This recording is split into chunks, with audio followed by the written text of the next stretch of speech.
Exodus chapter 2. About this time, a man and a woman from the tribe of Levi got married. The woman became pregnant and gave birth to a son. She saw that he was a special baby and kept him hidden for 3 months. But when she could no longer hide him, she got a basket made of papyrus reeds and waterproofed it with tar and pitch. She put the baby in the basket and laid it among the reeds along the bank of the Nile River.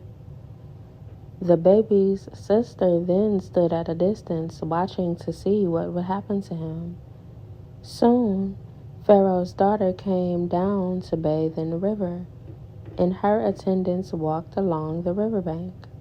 When the princess saw the basket among the reeds, she sent her maid to get it for her. When the princess opened it, she saw the baby.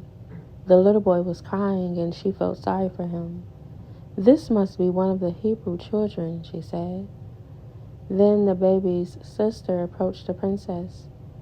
"Should I go and find one of the Hebrew women to nurse the baby for you?" she asked. "Yes, do," the princess replied. So the girl went and called the baby's mother. "Take this baby and nurse him for me," the princess told the baby's mother. "I will pay you for your help." So the woman took her baby home and nursed him. Later, when the boy was older, his mother brought him back to Pharaoh's daughter, who adopted him as her own son. The princess named him Moses, for she explained, "I lifted him out of the water." Many years later, when Moses had grown up, he went out to visit his own people, the Hebrews, and he saw how hard they were forced to work. During his visit, he saw an Egyptian beating one of his fellow Hebrews. After looking in all directions to make sure no one was watching, Moses killed the Egyptian and hid the body in the sand. The next day, when Moses went out to visit his people again, he saw 2 Hebrew men fighting. "Why are you beating up your friend?" Moses said to the one who had started the fight. The man replied, "Who appointed you to be our prince and judge? Are you going to kill me as you killed that Egyptian yesterday?" Then Moses was afraid, thinking, "Everyone knows what I did." And sure enough, Pharaoh heard what had happened, and he tried to kill Moses. But Moses fled from Pharaoh and went to live in the land of Midian. When Moses arrived in Midian, he sat down beside a well. Now, the priest of Midian had 7 daughters who came as usual to draw water and fill the water troughs for their father's flocks. But some other shepherds came and chased them away.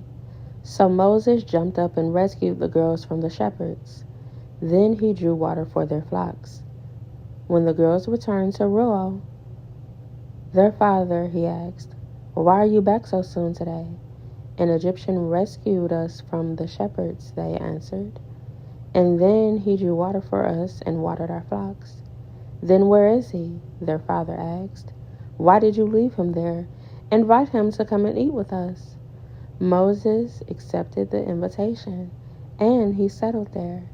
In time, Reuel gave Moses his daughter Zipporah to be his wife.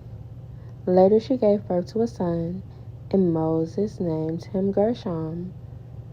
For he explained, "I have been a foreigner in a foreign land."